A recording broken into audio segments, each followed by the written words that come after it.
Welcome to Talk Across America. I'm Doug Miles, and we're here in beautiful Sarasota, Florida.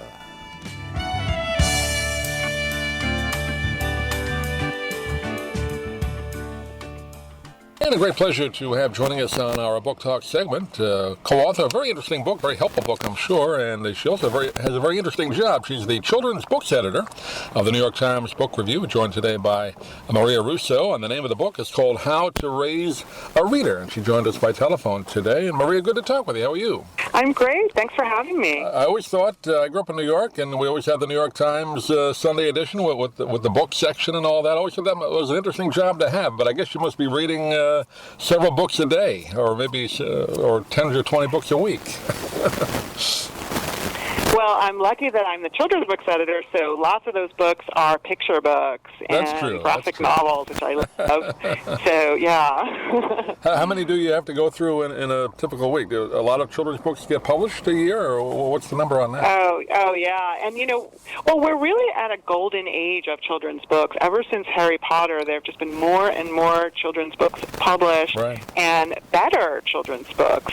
There's fantastic children's books out there right now. So I see thousands every year, and I have to pick really just the few that I can fit on our pages. So one of the great things about writing this book was that I got to make these fantastic lists with my co-author, Pamela Paul, who also used to be the children's books editor of children's books for every category and every age. So everything from board books for toddlers and babies to middle grade books to YA books. We did it for category. We did it for, books about fear, books about bravery, books about kindness, books for science lovers. We tried to really help people find the book that is right for their kid, because that's really our message in this book.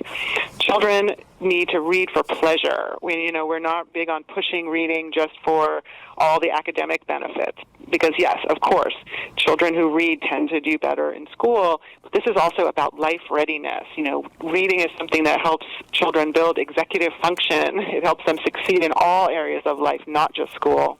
I was going to say, I grew up in a house, fortunately, we enjoyed reading anyway, but it had a lot of books in it, and I kind of got into reading, I think my mother tells me, before I even went to kindergarten, so that was good, but I always enjoyed it as a kid. I just wonder, and I think you talk about it in the book a little bit, well, you do talk about it in the book a little bit, the distractions today, even little kids are on their phones. Is it harder to get children to start reading nowadays?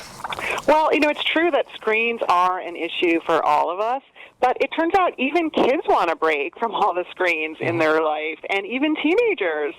The surveys are showing, strangely enough, teenagers prefer reading books in print. There's something about holding a book and turning the pages that is becoming more and more of an experience that's a break from our culture of screens. So I think ironically, we're at a moment where books have even greater value as an escape from all the digital onslaught. But what you said about being raised in a home with a lot of books, it turns out that's actually a great way to raise a reader. So what your parents did really helped you to become a lifelong reader. So this one study we came across showed that just having books in the home was linked to a person becoming a lifelong reader. So that's, an easy thing you can do if you want your kids to read. Have lots of books in your house. Yeah. Give them lots of opportunity to choose to read a book rather than to choose to go on their device. And make sure they're books that your child is interested in. That is really the key to it, is realizing every child's an individual. Make sure that you understand your kid's taste and preferences, and find books that your kid's going to love. And they don't have to be expensive. There's yard sales. There's cheap online used books you can buy. There's swapping.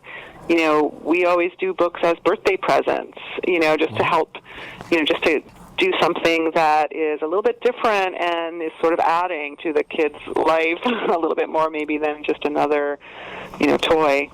When elementary school, and I don't know if elementary schools still have a library class, where we had the library, and the librarian would teach it once a week, and then you'd take out a book afterward, and I think that got a lot of kids into it, obviously, too. Even if you weren't at home, it had a lot of books. The schools still have that? Yeah. I wonder if that's still out there, and that probably makes it a little harder, if it isn't out there, for the kids to get exposed to books. Sadly, a lot of schools are eliminating the library or turning it into a media center. So, like a lot of things, this is something that now is kind of falling more to the parents to connect your children to books, because that's the great thing that librarians do, right? Librarians know all the new books, and they know how to match a book with a kid. So, if you don't have a librarian in your kid's school, it's great to go to the public library, talk to the kid's librarian, tell them about your kid, help them find books for your kid, but you might have to also do that in your own home. You need to be also having your own eye out for the books that your kid is going to like, because the fact is, it might seem counterintuitive, but if you want your child to do well academically, a great way to do that is to take the school-based pressure around reading off and help your child become an enthusiastic, independent reader.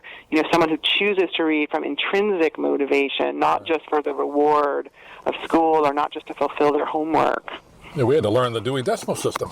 I don't even know if that's still around. But that was one of the things you learned. It is. Whatever numbers it were, what section of the library had that type of book. So you learned all that stuff. Yeah. It's true. It's true. Let's talk briefly, before we run out of time. You break it down into some different age groups in How to Raise a Reader. Give a quick rundown of what the people can expect for the different age groups of books to look at. Right. Well, we start with books for babies and toddlers. So these are going to be board books and picture books.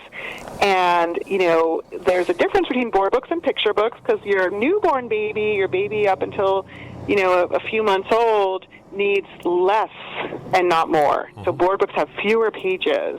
They need a book they can chew on, and not destroy it. You need pages that don't rip, so don't you can read picture books to your baby, but make sure they also have these board books, which are really sturdy. And then you'll see this natural progression from the picture books that are so amazing into early chapter books, the books that are the books where your child is just starting to read, just learning how to read. And these two, we really suggest, should be heavily illustrated with beautiful illustrations. And after that, they go right into chapter books and middle grade books. Now, middle grade is a weird term that doesn't mean middle school. It's a publishing term. Middle grade books are ages 8 to 12. So, when your child is between those ages, that's when you get into the real fun, because those are the books that we think of as the classic. These are just the children's books, like Charlotte's Web, right. And the Roald Dahl books, Charlie and the Chocolate Factory and Matilda. Those are middle grade books. So that's just a great time if you've really set that foundation that your child can really enjoy these great books, which are now becoming more and more diverse, right? Those books were very white. Now there's books for kids from every ethnic background. There's much more of a diverse selection of books out there, which is great. So there's just so much out there for kids to discover at every age, and for parents to help them with. We go all the way to teenagers. Don't give up on your teenager. When we were growing up, there was no such thing as YA, right? Young adult books. Right. What did we read? I was reading, V.C. Andrews, these like crazy incest books, Flowers in the Attic.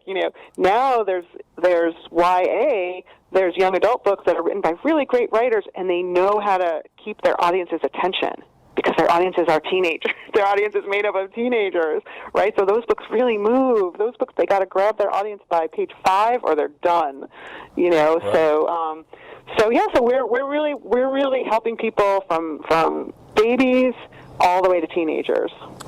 Just quickly before we wrap up, you talk about the YA books. A guy I grew up reading in New York, newspapers, Mike Lupica. He's become a very popular YA author. I actually must know him, right, up there in New York. He writes a lot of those books. That's great. Yeah, he was a sports writer for the New York Times. And what's great about Mike Lupica is he's writing books with boy characters. He's writing books about boys who play sports. Right. And that is really needed.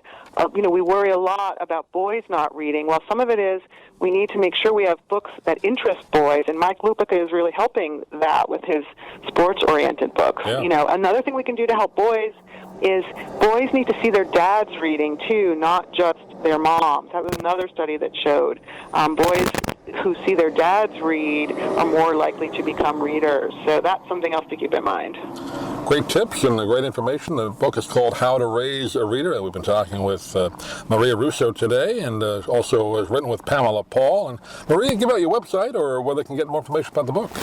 They can buy the book at any bookstore. Barnes & Noble has a special deal where you get a free poster made by one of our amazing illustrators for your bronze call, and any independent bookstore, any online bookstore, and I am at Maria Russo NYT on Twitter. Great. Maria, pleasure talking to you, and hopefully we can do it again. Thanks for joining us. Oh, it's so great. Thank you.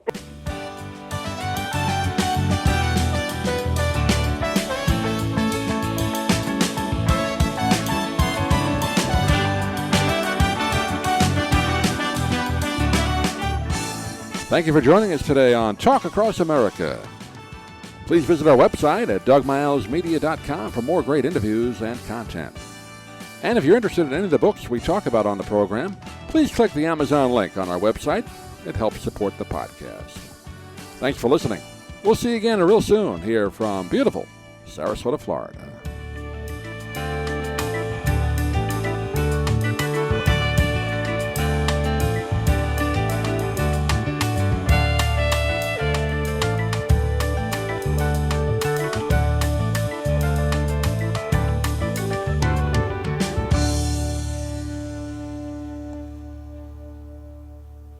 I'm Stan Brock. 30 years ago, I formed Remote Area Medical to help people overseas. But then we found generations of families in America isolated by poverty from the health care they need. Together, we can take dental, vision, and medical help to 1 million adults and their kids, right here at home in the United States of America.